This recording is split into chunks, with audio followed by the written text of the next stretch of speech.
Syrian rebels launched a surprise offensive on November 26th from areas north and northwest of Aleppo, sweeping into the city days later, sending government forces fleeing and shifting control of Syria's second city for the first time since 2016, when government forces backed by Iran and Russia ousted rebels for control of Aleppo. UN warning that this latest escalation posing severe risks to civilians, while having serious implications for regional and international peace and security. The Secretary General is indeed alarmed by the recent escalation of violence across northwest Syria.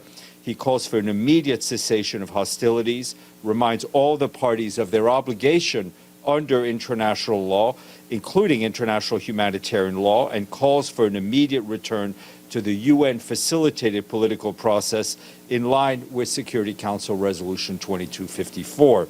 The offensive launched by Hayat Tahrir al-Sham, an entity subject to Security Council sanctions, along with a broad range of armed opposition factions, shifted front lines that had been static since 2020. A 14-year conflict that has never achieved a sustainable political resolution in a region racked by violence, most notably today in Lebanon and Gaza.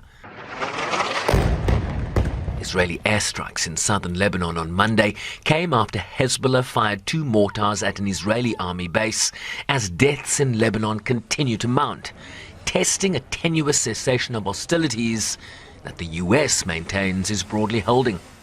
With respect to violations or potential violations of the ceasefire, we set a mechanism up to look into this very question, where the United States, along with France, will engage with the Israeli military, will engage with the Lebanese military to look at potential violations.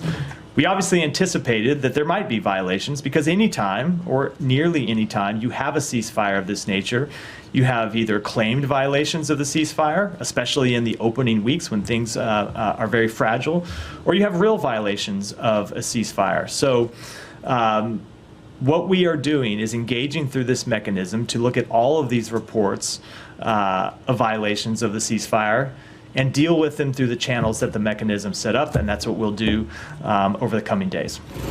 While in Gaza, the UN Office for the Coordination of Humanitarian Affairs warns of Palestinians being displaced over and over again amid critical shortages of food and water, as aid workers also continue to be killed.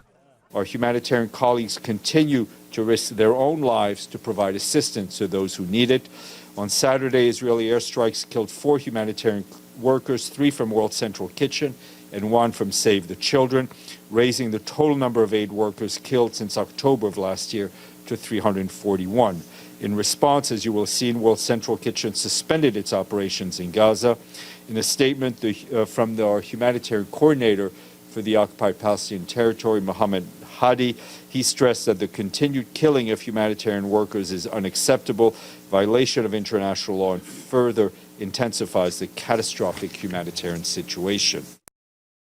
And a long-anticipated US-led ceasefire deal in Gaza simply not materializing.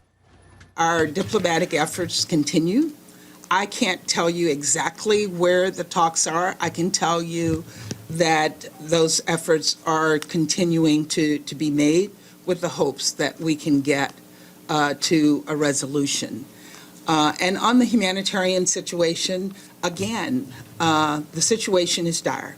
We are not in any way playing down how dire the situation is, but we're also on the ground every single day working to find a solution. President-elect Donald Trump taking to social media this week demanding the immediate release of all remaining hostages in Gaza, warning that the moment he takes office on January 20th next year, there would be hell to pay in the Middle East. In that post, that were the hostages not to be released prior to his taking office, those responsible would be hit harder than anybody has been hit in the long and storied history of the United States of America. His words, not mine. Gaza has, of course, already been reduced largely to an area of rubble and ruin. A death toll in excess of 45,000, over 105,000 injured, many of those now amputees and maimed for life, while over 11,000 remain missing likely under rubble. Sherwin Bryce-Pease, SABC News, New York.